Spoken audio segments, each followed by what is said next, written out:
Assalamualaikum warahmatullahi wabarakatuh. Baik Bapak Ibu sekalian, pada kesempatan kali ini saya akan menjelaskan tentang bagaimana cara penanganan choking atau tersedak. Nah, tersedak ini biasanya terjadi pada anak-anak ya, misalnya tersedak uang koin, kemudian tersedak makanan misalnya kue ataupun bakso, dan tidak menutup kemungkinan ini juga bisa terjadi pada orang dewasa. Jadi ketika ada orang yang tersedak atau tersumbat jalan napasnya karena benda padat misalnya kue, uang koin dan sebagainya, maka harus segera ditolong, dikeluarkan ya. Dikeluarkan dengan cara ada yang namanya abdominal thrust ya, abdominal thrust, kemudian back blow dan sebagainya, dan itu berbeda penanganannya baik pada orang dewasa, anak-anak, bayi maupun ibu hamil. Jadi pasien yang mengalami atau korban yang mengalami hal demikian harus segera ditolong, karena 3-8 menit tersumbat jalan napasnya bisa mengakibatkan henti jantung, dan itu bisa mengakibatkan kematian. Baik Bapak Ibu, langsung saja kita saksikan bagaimana cara penanganannya. Nah, misalnya ada pasien atau korban yang kita lihat berjalan sempoyongan kemudian memegang lehernya, maka kita harus segera dekati, dan ingat sebelumnya harus menggunakan alat pelindung diri ya, masker dan sebagainya. Nah, kemudian kita tanya, Bapak tersedak? Nah, biasanya kalau tersedak itu hanya memegang leher, tidak keluar suaranya. Ya, ingat harus diberitahu, Bapak, saya mau tolong ya. Pertama-tama anjurkan dulu untuk batuk Pak, silahkan batuk. Kalau tidak mampu batuk, maka kita lakukan penanganan untuk orang dewasa, abdominal thrust dan back blow. Caranya seperti ini, kita rangkul ya. Yang pertama-tama ini abdominal thrust ya. Abdominal thrust kita rangkul, turunkan tangannya, kemudian kita raba di pusat, 2 jari di atas pusat itu letakkan kepalan tangan. Jadi ingat 2 jari di atas pusat ya, 2 jari di atas pusat, kemudian letakkan kepalan tangan, kita rangkul, kemudian hentak korbannya yang sekeras-kerasnya sebanyak 5 kali agar yang menyumbat atau benda ya itu bisa dimuntahkan sehingga bisa jalan napasnya kembali terbuka dan bernapas secara spontan atau efektif. Setelah itu jangan lupa dievaluasi ya.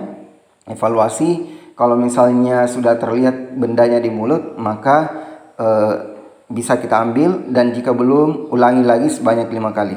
Cara yang kedua namanya abdominal thrust, ya, letakkan tangan di bagian dada, kemudian pukul di antara kedua skapula atau di punggung bagian atas di pertengahan sebanyak 5 kali juga, sekeras-kerasnya, agar benda yang menyumbat itu bisa dimuntahkan sehingga bisa kembali bernapas ya. Seperti itu untuk orang dewasa ya. Jadi itu bisa diulangi kembali ya. Nah, jika misalnya sudah dilakukan abdominal thrust atau back blow, pasiennya tiba-tiba penurunan kesadaran ya, maka kita baringkan ya dengan cara terlentang, kemudian dilakukan pengambilan benda ya, namanya forceps margil, dan jika tidak lakukan RJP ya. Saya ulangi, seperti ini caranya. Abdominal thrust ya. Ini abdominal thrust, ingat sebanyak 5 kali, dan jangan lupa selalu dievaluasi, sandarkan tubuh korban ke tubuh kita kemudian dievaluasi. Yang kedua adalah back blow ya, dipukul pada bagian punggung atas 5 kali, evaluasi kembali, dan jika terlihat bendanya bisa kita masukkan jari kemudian dikeluarkan. Sebenarnya untuk anak-anak, bagaimana ketika anak-anak tersedak? Sama saja dengan orang dewasa, abdominal thrust dan back blow juga, cuman perbedaannya penolong harus menyesuaikan tinggi badan anak. Jadi harus agak membungkuk kalau tinggi badan penolong lebih tinggi dibandingkan dengan anak ya. Yang kedua Bapak Ibu, bagaimana jika terjadi tersedak pada bayi? Nah, ini pada bayi agak berbeda juga. Jadi caranya yang pertama yakni back blow, dan yang kedua adalah chest thrust. Dan ingat ya, harus diperhatikan cara mengambil bayi yang tepat, ya. Cara mengambil bayi yang tepat, yang pertama letakkan tangan pada bagian wajah, ya. Tapi ingat ya, membentuk huruf V, jangan tutupi hidung dengan mulutnya. Jadi jari tangan ini membentuk huruf V, ingat seperti ini, jangan ditutupi mulut, ya. Harus ada di bagian wajah, jangan di bagian leher, ya. Nah, kemudian itu tangan yang satu ke bagian belakang, ya. Jadi harus disangga, ya. Kemudian pukul di punggung atasnya di antara kedua skapula sebanyak 5 kali, ya, supaya benda yang menyumbat, ya, benda padat yang menyumbat itu bisa dimuntahkan sehingga bisa bernapas kembali.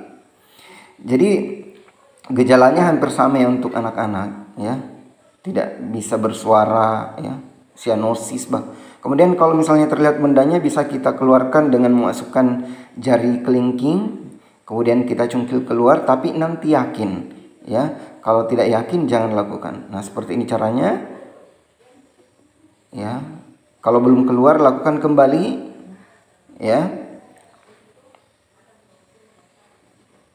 Oke, evaluasi lagi. Cara yang kedua adalah chest thrust, ya. Chest thrust itu ditekan pada bagian sternumnya sebanyak 5 kali juga, 2 jari di atas processus siphoideus, ya, atau di garis nipple line, ya, seperti ini, ya, 5 kali ditekan pada bagian dadanya, 1, 2, 3, 4, 5, ya. Kemudian dievaluasi. Jadi ingat, kalau pada bayi, pada saat kalau orang dewasa itu, ya, orang dewasa sebelum kita lakukan abdominal thrust, anjurkan dulu untuk batuk kalau pasiennya sadar. Jadi ini dilakukan kalau orang dewasa itu saat batuk, ya. Maaf, saat masih sadar. Kalau tidak sadar, bukan dilakukan abdominal thrust maupun back blow, tapi ambil dengan menggunakan alat forceps margil atau bahkan lakukan RJP kalau tidak mampu dikeluarkan. Atau bisa juga dilakukan pengolahan jalan napas secara menetap, ya, misalnya dilubangi pada bagian leher, ya, krikotiroidotomi atau tracheostomi, ya. Yang kedua, bagaimana pada ibu hamil? Pada ibu hamil tidak boleh dilakukan abdominal thrust, jadi tidak boleh dihentak pada bagian perut karena itu bisa mencederai janinnya. Tidak boleh juga back blow karena kalau membungkuk ini maka janin akan menekan ke bagian rongga dada sehingga ekspansi paru tidak akan maksimal. Nah, kalau ibu hamil hanya dilakukan chest thrust saja.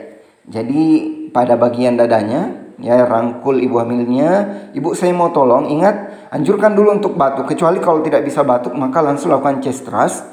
Raba processus siphoideus, kemudian 2 jari di atas itu bungkukkan, kemudian hentak sebanyak 5 kali, ya, 1, 2, 3, 4, 5 supaya dimuntahkan.